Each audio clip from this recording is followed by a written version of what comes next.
Como ya lo escucharon antes, la selección del fútbol mexicano ya se encuentra en nuestro país para enfrentarse a la selección salvadoreña este viernes rumbo a la eliminatoria del Mundial Rusia 2018. Los futbolistas mexicanos arribaron antes del mediodía al aeropuerto Monseñor Romero y fueron trasladados hasta el hotel sede de la concentración. Los detalles nos las ampliará Zuli Rodríguez más adelante, por supuesto, en la sección deportiva.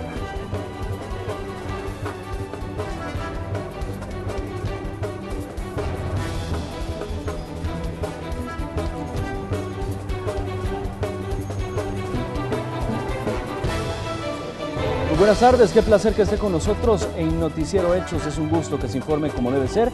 Le saluda Armando Godoy. Buenas tardes, Jenny. Buenas tardes, Armando. Gracias por informarse con Noticiero Hechos. A continuación, nuestros titulares. En ese momento habían un grupo de al menos 2 pandilleros que abren fuego contra los compañeros, quienes se encontraban aún al interior del vehículo. Un subcomisionado y un agente de la PNC fueron asesinados esta mañana en Aguachapán. La policía montó un fuerte operativo en la zona.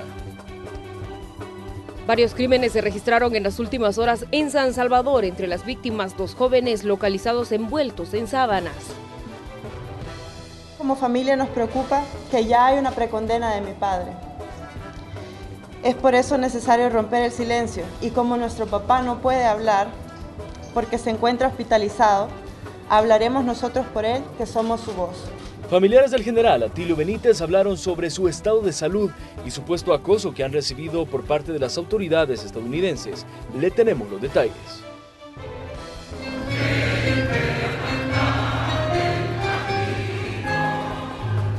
En Santa Ana se inauguró el mes cívico previo a la celebración del 195 aniversario de independencia.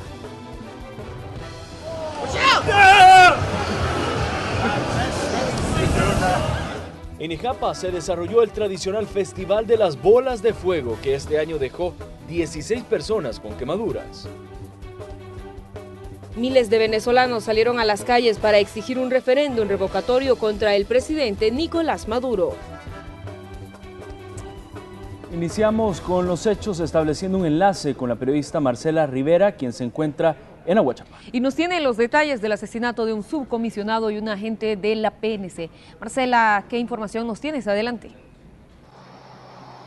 Así es, y un nuevo enfrentamiento armado entre policías y presuntos pandilleros se ha registrado en el cantón El Zapote, en Atiquizaya, en el departamento de Aguachapán. Esto ha dejado como resultado a 2 miembros de la corporación fallecidos. Ellos han sido identificados como Nelson Edgardo Paz y también el subcomisionado Stuart Alberto Marroquín Ayala. Este último es el primer policía de alto rango que es asesinado en lo que va de 2016. Y de acuerdo con cifras oficiales, son 29 los agentes policiales quienes han perdido la vida en lo que va del año. Pero escuchemos cómo sucedieron estos hechos. Compañeros estaban destacados en la delegación de Aguachapán. De hecho, el subcomisionado Marroquín era el jefe de operaciones de acá de la delegación. A pocos metros de aquí, a unos 200 metros de aquí, ellos logran observar, conduciéndose en un carro civil, logran observar que llevan una persona adentro de una mototaxi presuntamente privada de libertad. Eso lo debemos de confirmar, pero al menos esa es la sospecha que los compañeros tienen.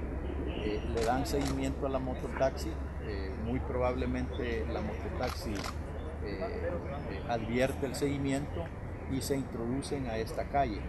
En la curva que podemos ver a pocos metros aquí a mi espalda, la mototaxi sigue y el vehículo también. En ese momento habían un grupo de al menos 2 pandilleros que abren fuego contra los compañeros, quienes se encontraban aún al interior del vehículo.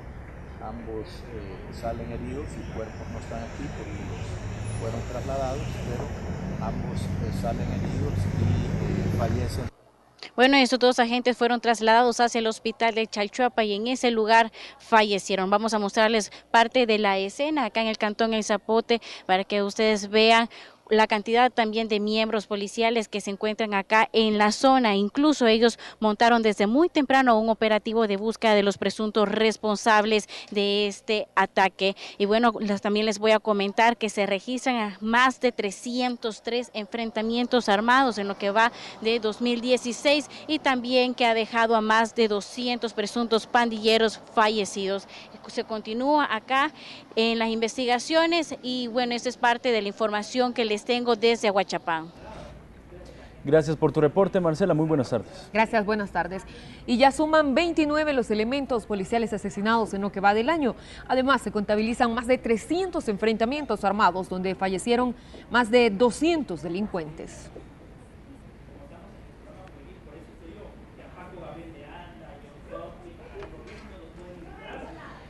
En información ocurrida durante la noche, 3 cadáveres fueron abandonados en distintos puntos de San Salvador. Aquí el recuento. Aprovechando la noche y la soledad de muchos lugares de San Salvador, el accionar de la delincuencia vuelve a dejar su huella en las calles de la capital.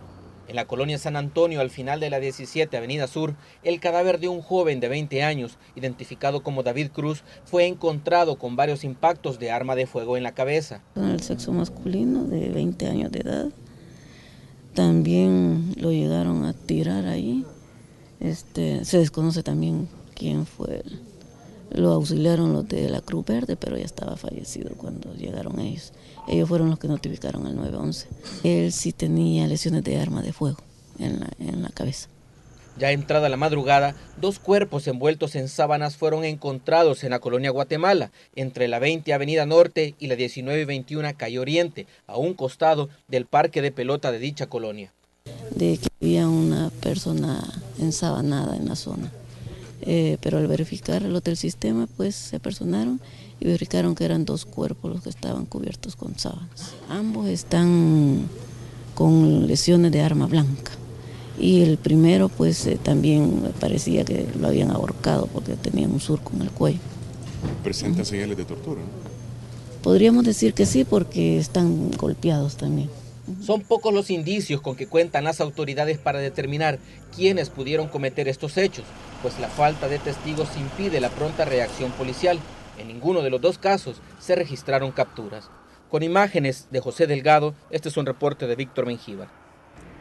El ministro de Seguridad dio detalles del plan Tiburón que se desarrolló en la zona oriental y que permitió la captura de cientos de personas relacionadas a estructuras de pandilleros acusados de cometer diversos delitos. El funcionario destacó que con este trabajo se disminuye la actividad delincuencial.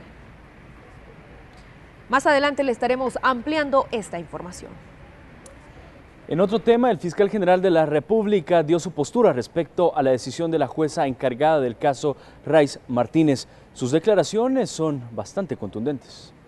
Esta resolución de esta jueza de Séptimo de Paz nos ha dejado totalmente sorprendidos. Es la impresión del fiscal general Douglas Meléndez, quien cuestiona la decisión tomada por la juez Séptimo de Paz, quien ordenó que los implicados en la supuesta red de corrupción en el caso Raiz Martínez se les procese en libertad. Esa audiencia prácticamente en unos momentos más parecía circo que otra cosa. Yo he visto los audios. Una persona, una juzgadora que suspendía la audiencia, que daba recesos por dar recesos, dio quizás el récord de los recesos en una audiencia. A su parecer existen jueces que podrían estar cegando sus sentencias ante el poder de los imputados. Advirtió sobre las investigaciones que se realizan en otras instituciones a fin de depurar los posibles casos de corrupción. Lo que nos queda a nosotros es hacerle un llamado al órgano judicial que trabaje con los malos elementos que pudieran existir ahí. Porque no es posible, repito, que como Fiscalía estemos haciendo grandes esfuerzos y desgastándonos y demostrando que la ley es igual para todos y encontrarnos con este tipo de respuestas a nivel judicial. Pero Douglas Meléndez va más allá y compara el caso Raiz Martínez con el operar de las pandillas.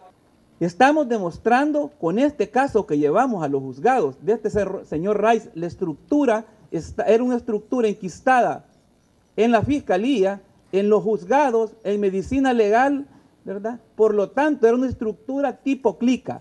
Esto nos está llevando que no solo las pandillas tienen clicas, sino que también en esta estructura del sistema judicial hay clicas. La Fiscalía mantiene en mesa otros casos de delitos vinculados a la corrupción como el del exmandatario Mauricio Funes. Por ahora, son pocos los detalles de la investigación, pero se confirma que no se ha girado orden de captura contra el exfuncionario. Están caminando, estamos haciendo muchos exámenes y viene la parte prácticamente de análisis de información que hemos secuestrado y va a tener que caminar la investigación. Con imágenes de Denis Bolaños, informó Antonio Valladares. Y la petición del fiscal parece haber sido escuchada. Parece que la Corte Suprema de Justicia mejorará los mecanismos de depuración de jueces, según el diputado de la Comisión de Seguridad Pública y Combate a la Narcoactividad, Misael Mejía.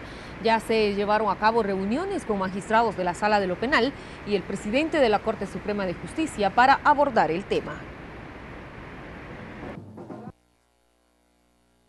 Y acordamos un equipo conjunto técnico entre la Sala, la Corte, estaba el presidente mismo de la Corte Suprema de Justicia, de elaborar una propuesta de decreto de depuración judicial. Resulta que por ahora lo que hay es un mecanismo que la ley orgánica y una unidad de la Corte hace el proceso, pero no tiene la robustez legal que eso requiere. Entonces hay un esfuerzo en camino que lo más seguro nos lleve a elaborar un instrumento con mayor fuerza para la depuración de los jueces del país, que todos sabemos que es una de las deudas históricas.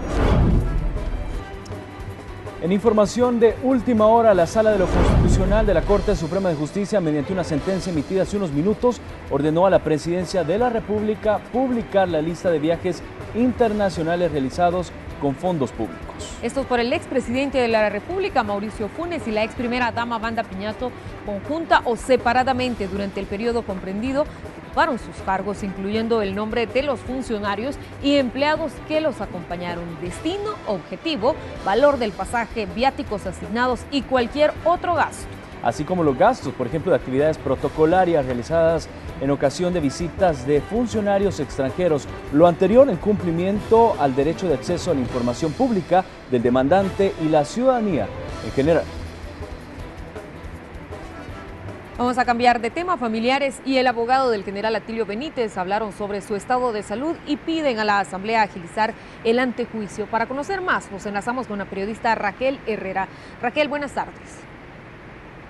¿Qué tal? Muy buenas tardes, compañeros. Acompañado de su abogado defensor, la familia del general Atilio Benítez, que se encuentra hospitalizado tras haber sufrido un derrame cerebral, dio una conferencia de prensa para hablar sobre los señalamientos que se le hacen contra el general y además hablar sobre su estado de salud y de la comisión de antejuicio que se ha instalado para investigar presunto tráfico de armas por parte del general. Escuchemos las declaraciones de sus familiares. Como familia nos preocupa que ya hay una precondena de mi padre. Es por eso necesario romper el silencio y como nuestro papá no puede hablar porque se encuentra hospitalizado, hablaremos nosotros por él, que somos su voz. Nosotros sabemos que mi padre es inocente de las acusaciones que la Fiscalía le hace y que tiene la capacidad de comprobarlo siempre y cuando le den un antejuicio justo en la Asamblea Legislativa, sin contaminación política, sin presiones indebidas y sin campañas mediáticas. A nombre de mi padre reiteramos que él no pide protección, ni impunidad, ni privilegios. Quiero que comprendan y pedirles el respeto por esta situación de dolor que como familia tenemos.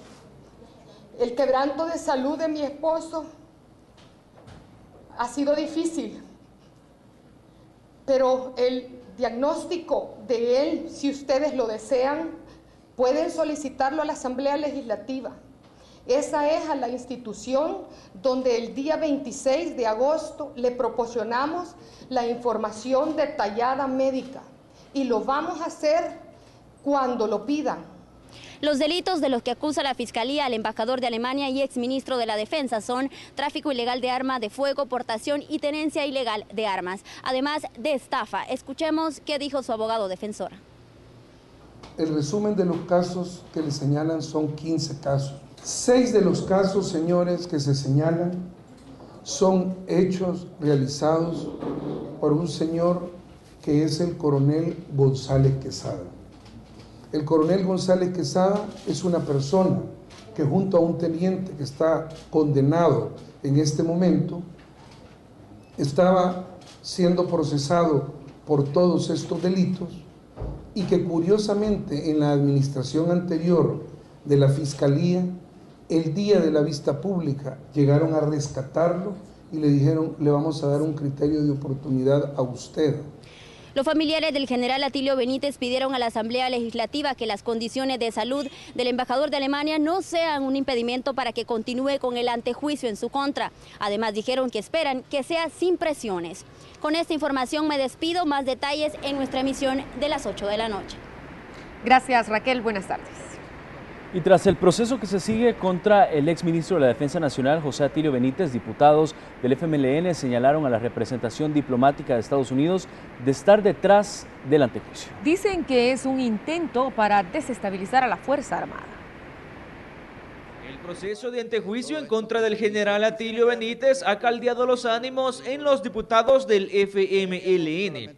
Hacen fuertes acusaciones en contra de la Embajada de Estados Unidos, señalando que dicha representación diplomática estaría detrás del posible desafuero. Funcionarios de gobierno salen al paso, tratando de suavizar la situación, pero al parecer, aún siendo el mismo partido político, en la izquierda hay dualidad de discurso.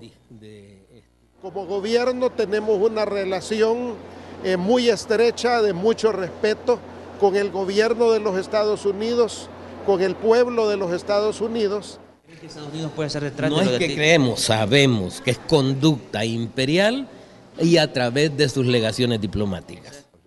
La Fiscalía acusa a Benítez de posible corrupción en la comercialización de armas de fuego, pidiendo que sea procesado en los tribunales, pero el FMLN asegura que las representaciones diplomáticas de Estados Unidos están desestabilizando las Fuerzas Armadas en América Latina. Ante este tipo de declaraciones aparece la oposición política. Todo está clarito que es un gran esfuerzo del imperio por recuperar el terreno que ellos han sentido que han perdido el dominio sobre la conducción de los gobiernos latinoamericanos. Una postura del partido, me decía usted. Sí, así es, exactamente. Es parte de las posturas ridículas del FMLN sobre este tema. El culpable de haber iniciado la investigación sobre 3 hechos delictivos vinculados al tráfico de armas no es del gobierno de Estados Unidos, sino de quienes están imputados de estos delitos. Después de estas declaraciones, la Embajada de Estados Unidos en un comunicado no hace referencia a las acusaciones y recuerda que es importante demostrar que existe una firme voluntad política de combatir la corrupción. El antejuicio en contra del general Benítez sigue en marcha gracias a que el partido Gana cambió de postura y avaló la creación de la comisión, pero niega que sea por presiones externas. Quizás en su afán de defender algo que de alguna manera pasa por el respeto de la ley, no debe de actuarse de esa manera y decir expresiones que no son coherencia con la actual situación que vive el país. La comisión de antejuicio continuará su trabajo por 60 días. Después se valorará desaforarlo y que enfrente los delitos que le atribuye el Ministerio Público en los tribunales. Benítez en la actualidad se encuentra hospitalizado en estado grave de salud. Con imágenes de Israel Cortés, informó Raúl Hernández. Bueno, y las autoridades del gobierno hablaron precisamente sobre el comunicado emitido por Estados Unidos, donde dice que hay un compromiso para combatir la corrupción. El periodista Raúl Hernández nos amplía la información desde Santa Ana. Raúl, te vemos y te escuchamos. Muy buenas tardes. Así es, muy buenas tardes en los estudios principales y también un saludo a los amigos televidentes de Noticiero Hechos. Funcionarios de gobierno han reaccionado al reciente comunicado emitido por la Embajada de los Estados Unidos referente a que es importante demostrar voluntad política para el combate a la corrupción en el país. Esto después de que diputados del FMLN señalaran a la representación diplomática de tener injerencia en El Salvador. El secretario de Comunicaciones reaccionó al respecto y se desmarcó de los señalamientos de los diputados de izquierda. Nosotros como Ejecutivo respetamos los posicionamientos que ocurren desde la Asamblea Legislativa, ese es otro ámbito. Sin embargo, debemos de aclarar que como gobierno tenemos una excelente relación con el pueblo y gobierno de los Estados Unidos, tenemos objetivos comunes, trabajo conjunto. Nosotros trabajamos conjuntamente en lo que es la Alianza para la Prosperidad, estamos trabajando conjuntamente en Fomilenio, tenemos esfuerzos conjuntos en el combate a la narcoactividad y por asegurar la paz y la tranquilidad regionales. Por lo tanto, en ese sentido, nosotros vamos a seguir trabajando en fortalecer las relaciones con el pueblo y el gobierno de los Estados Unidos, y agradecemos la declaración de la embajadora en el sentido de que hay lazos fuertes y compromisos mutuos de trabajo por la prosperidad y por la paz regional y por el combate no solo a la narcoactividad, sino a la actividad de los criminales de pandillas. El vicepresidente de la República también reaccionó referente al comunicado emitido por la representación diplomática de Estados Unidos en El Salvador. Veamos. Bueno, es una expresión que hoy hemos conocido dentro del Parlamento. En todo caso, nosotros siempre hemos dicho que tenemos un principio de pleno respeto y eso es así, no se trata de interpretarlo. Yo creo que más allá de las excelentes relaciones que estamos teniendo nosotros con los distintos países, sobre todo por el formato de un país abierto en materia de política exterior, nosotros siempre esperamos que ese grado de amistad, de respeto, sea recíproco. Entonces, seguimos teniendo excelentes relaciones, no veo que eso esté en problemas ni esté en dificultades, pero bueno, habrá que ver desde la perspectiva parlamentaria cómo se está viendo eso. Esta serie de declaraciones por parte de diputados de izquierda se da en el contexto del proceso de antejuicio en contra del general Atilio Benítez que se lleva en la Asamblea Legislativa, algo que ha disgustado al partido FMLN. Más detalles en la emisión estelar de Noticiero Hechos a las 8 de la noche. Pasen buenas tardes. Buenas tardes para ti, Raúl. Gracias. En otros temas, la fecha para la aprobación del presupuesto general de la Nación está cada vez más cerca. Ante la crisis fiscal y las diferentes propuestas para enfrentarla, los diputados del Congreso acordaron reducir 1.5 millones de dólares a su presupuesto. Recientemente la Asamblea Legislativa fue señalada por incluir en su presupuesto anual gastos que a juicio de muchos no eran indispensables, y una muestra es la inversión en la compra de rótulos LED que ascendió a $500,000. A eso se le suma el uso irrestricto de vehículos legislativos y críticas en el uso del fondo circulante. Tratando de borrar esa imagen, la Junta Directiva del Congreso acordó reducir el presupuesto de 2017 en $1,5 millones de un total de 59 millones. Norman Quijano no se atreve a señalar por completo cuáles son las áreas en que se deben recortar los gastos. El informe que nos dieron ahora es que en distintas áreas se ha ido recortando de poco a poco para poder lograr ese monto, que insisto, no debemos de estar, ese es como un techo que nos hemos impuesto, pero deberíamos de estar en la mejor disponibilidad. Yo estoy en la mejor disponibilidad de ver en qué otros rubros podemos bajar. Si llegamos a tener un informe de la ejecución presupuestaria en detalle de este ejercicio fiscal del 2016, muy probablemente podríamos bajarle más. Pero para algunos legisladores como Rolando Mata del FMLN, la reducción de viajes y gastos de viáticos es populismo, aunque reconoce que sí es necesario un recorte en algunos rubros. Es bastante difícil de decir que hay que recortar, que no hay que hacer viajes, es puro populismo.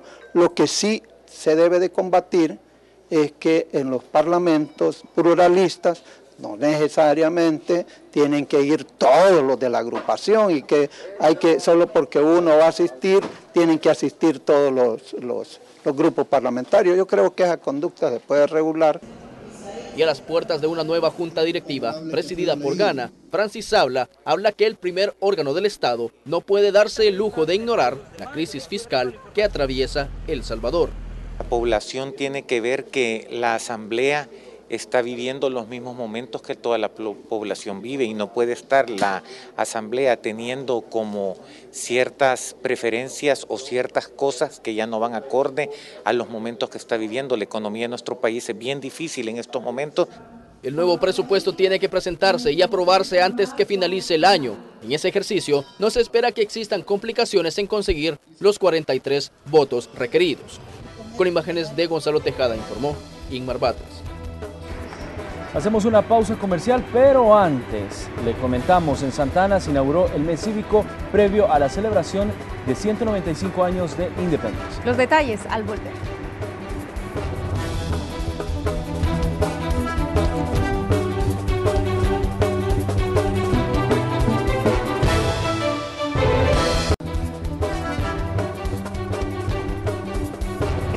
continuar con nosotros. Como ya se lo adelantábamos, en Santa Ana se inauguró el mes cívico previo a la celebración de 195 años de independencia. El periodista Herbert Vázquez se encuentra en la zona y nos tiene los detalles. Herbert, te vemos y te escuchamos. Muy buenas tardes.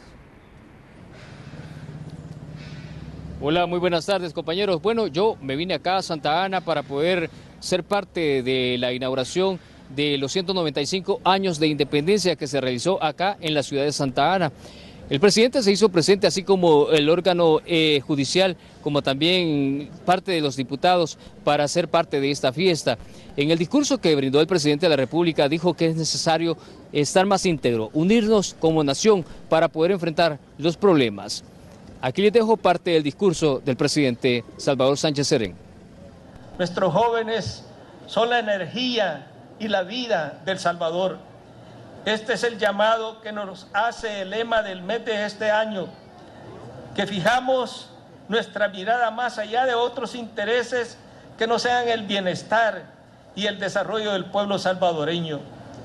Estamos conscientes como país. Tenemos muchos desafíos que afrontar y hacen falta recursos que son necesarios para acelerar el desarrollo del Salvador. Es imprescindible que sostengan en el tiempo los planes de seguridad. Debemos derrotar a quienes se han convertido en enemigos de la tranquilidad para que podamos heredar a nuestras niñas y niños un país en paz.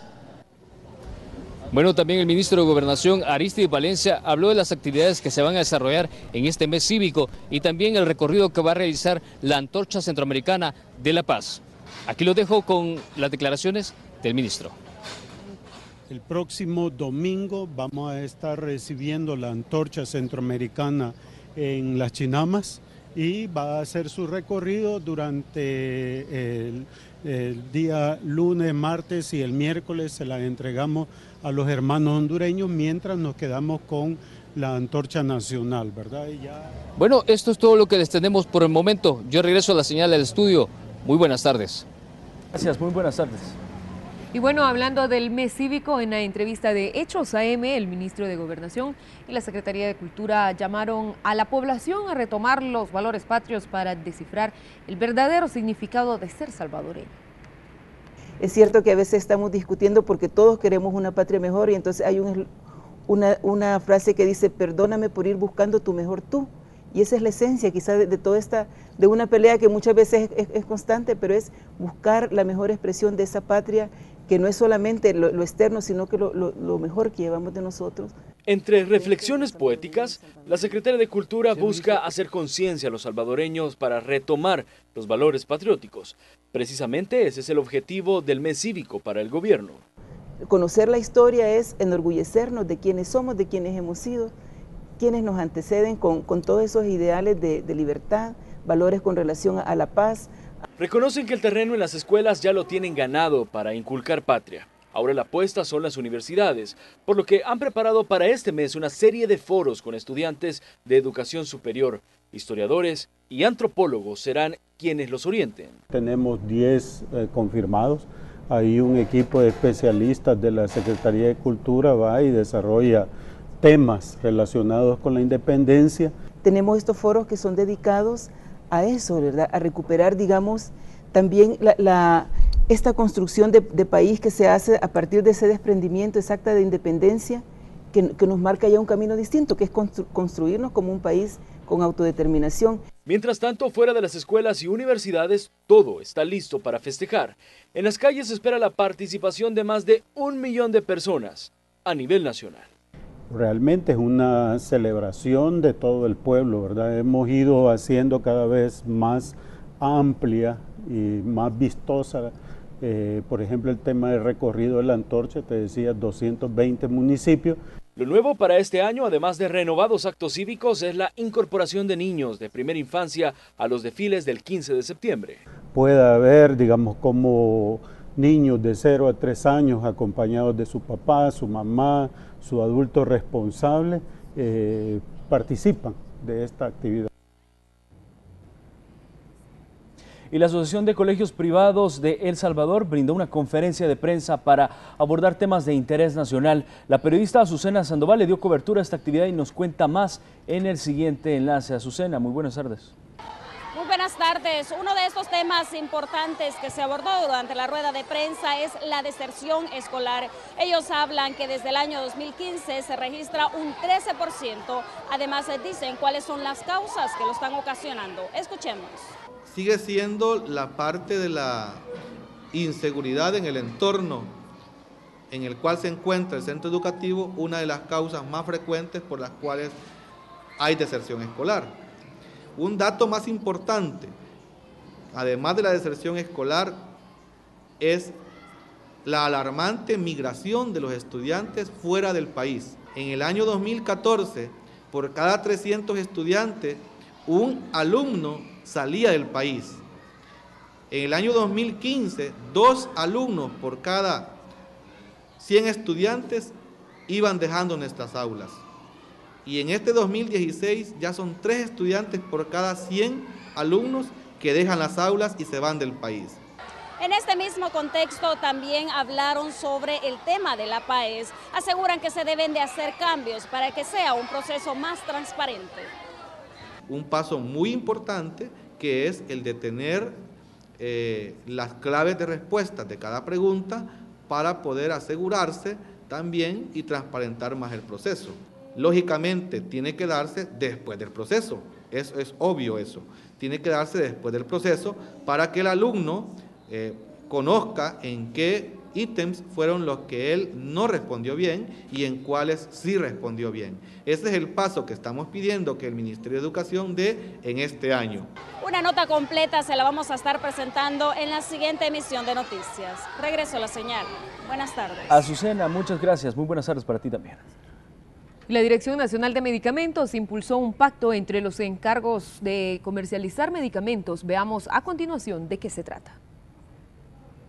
Es común que usted llegue a una farmacia para comprar medicamentos recetados por su médico. En ocasiones el vendedor le ofrece una alternativa, justificando que se trata del mismo componente químico. Práctica que parece normal, pero que ahora buscan erradicar porque además de desleal, es perjudicial para la salud. Así lo asegura José Vicente Coto, director nacional de medicamentos. Lo que pasa es que si el que decide lo que se va a comprar es el dependiente de una farmacia que le están pagando por vender un producto y no otro, entonces al final el usuario que llega a la farmacia sale con un medicamento que no necesita. La Dirección Nacional de Medicamentos junto a empresas farmacéuticas firmaron un compromiso de autorregulación y transparencia, es decir, la eliminación de esta práctica. Este motorcito que se estaba desarrollando en el país para vender productos en base a prácticas ilegales, a prácticas desleales, hay que ponerle un paro. Y este evento que tuvimos ahora es una manifestación de que todos están de acuerdo y han puesto su palabra en juego. Darle la responsabilidad al médico, ¿verdad?, que es el que sabe el cuadro del paciente, recetando el producto que el médico respalda. Y que evitar de que en una farmacia, por medio de una dádiva, pues se cambie. Yo creo que las normas éticas siempre son buenas, necesarias y desde hace mucho tiempo en algunas industrias ya ha exigido, por ejemplo en la industria farmacéutica, ha exigido lo que se llama buenas prácticas de manufactura. Se mantendrá la vigilancia para el cumplimiento de la ley sobre las prácticas de comercialización. Solo en julio fueron suspendidos 8 laboratorios por no cumplir con las normas de calidad en la fabricación de sus productos. Nosotros seguimos con la obligación legal de perseguir una falta y sancionarla. O sea, esto no significa que nosotros ya no vamos a hacer nuestro trabajo, pero me parece muy valioso que todos los sujetos del sector farmacéutico se expresen que ellos desean parar con estas prácticas. Las empresas firmantes también se comprometieron a denunciar cualquier infracción incluida en el pacto para evitar que este esfuerzo se rompa. Con imágenes de Enrique López, este es un reporte de Néstor Hernández. Le comentamos, Super Selectos ya inició con la segunda etapa de la campaña de precios bajos. El periodista Antonio Valladares nos tiene más información al respecto. Antonio, ¿qué tal? Te escuchamos. Muy buenas tardes, compañeros en el estudio. Así es, nosotros nos encontramos acá para darle buenas noticias. En esta ocasión, pues Super Selectos lanza la segunda etapa de un proyecto que inició en el mes de julio. ¿De qué se trata? De bajar los precios en los productos. Según se informaba por medio de una conferencia de prensa, más de $1,5 millones de dólares se han ahorrado las personas que son pues clientes de Super Selectos. Nos encontramos con el vicepresidente de Grupo Calleja para que nos dé un poco más de detalles acerca de esta segunda etapa que estaría iniciando el día de mañana y cuáles serían los beneficios que estarían obteniendo al comprar en las diferentes tiendas de Super Selectos. Gracias por su tiempo. Si nos puede explicar cómo inicia este proyecto y cuáles serían los beneficios que inician a partir de mañana. Bueno, antes que nada, muchísimas gracias por estarnos acompañando y cabal, como usted bien lo dijo, este proyecto está enfocado en atender las necesidades del pueblo salvadoreño y de nuestra gente ante la crisis económica que estamos enfrentando todos. Como Supermercado de los Salvadoreños sabemos la realidad que está enfrentando nuestra gente y sabemos las necesidades de ahorro que ellos tienen. Y el objetivo que tenemos es cuidar y proteger la calidad de vida de los salvadoreños a través de estos ahorros y medidas extraordinarias. A la fecha desde que arrancamos el primer programa, el 1 de julio, hemos logrado un ahorro de $3 millones en 2 meses, $1.5 millones al mes. Con estas iniciativas adicionales, estas ofertas que los van a ver y los invito a que abran los periódicos mañana a verlos, estamos generando un ahorro adicional de $1 millón, lo que nos lleva a una suma de $2.5 millones, algo importante y un impacto positivo en el bolsillo de los salvadoreños. Bien, muchas gracias por su tiempo. Como ya se hablaba, más de $3 millones los que se estarían ahorrando para las personas que prefieren las cadenas de Super Selectos. Más de 1.500 productos estarían obteniendo algunos hasta un 75% de descuento cuando usted venga a las tiendas a partir del día de mañana. Con esta información retornamos por el momento al set principal. En la siguiente emisión le estaremos brindando un reporte completo acerca de esto. Muy buenas tardes. Antonio, gracias. Muy buenas tardes para ti también. Bueno, pasamos a otra información. Una tradición que pone a Nejapa como uno de los atractivos para nacionales y extranjeros es la que se realiza el 31 de agosto de cada año, Armando. Bueno, hablamos de las bolas de fuego. Veamos cómo se desarrolló esta actividad. Data Red. Haga negocios. De la continuidad nos ocupamos nosotros. Presenta.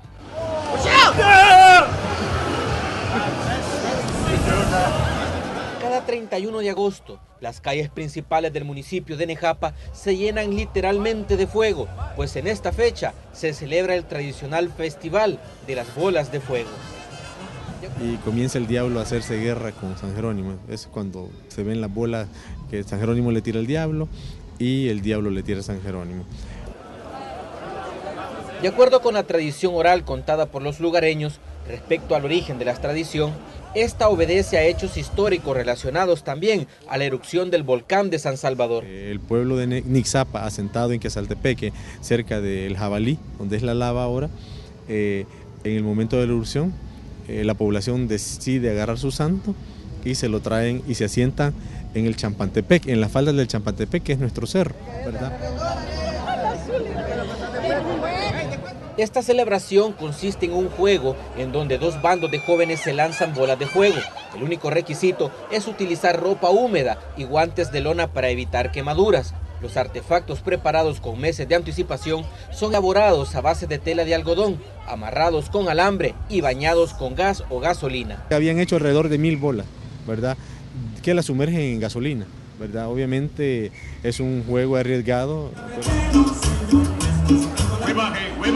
De este festival participan cientos de familias salvadoreñas, entre ellos madres acompañadas con sus hijos de diversas edades. Bonitas, gracias a Dios no se miró que hubiesen tantos quemados y pues se miró bien el juego. Seguir con las tradiciones del pueblo, las bolas de fuego, solo que hay que tener cuidadito, va con las quemaditas, pero es bonito y traer a los niños a que vengan a disfrutar un rato. Esta tradición ha traído a personas de varios lugares del mundo en búsqueda de un poco de emoción. Porque me gustan las cosas locas, entonces por eso. Pero para muchos salvadoreños esta ocasión es utilizada para buscar un dinero extra. Uno aprovecha pues todo este tipo de fiestas para ir sacando, como dice usted, un poco más de dinerito extra, nunca cae mal.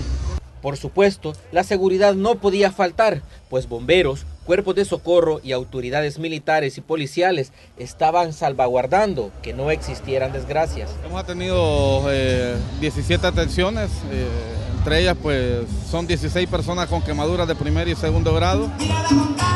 El festival se da en el marco de las fiestas patronales dedicadas a San Jerónimo Doctor, que se celebran en el mes de septiembre. Con imágenes de José Delgado, este es un reporte de Víctor Mengíbar. Y por mi parte, esto ha sido todo, pero como siempre queremos dejar la invitación a que esté pendiente de todas las emisiones de Canal 12, porque estamos llevando detalle tras detalle de este partido. Ya estamos en cuenta regresiva, ya mañana la selección de El Salvador se enfrenta a México. Por supuesto. Gracias, Uli, por esta información deportiva que nos has brindado. Gracias por habernos acompañado. Buenas tardes. Buenas tardes.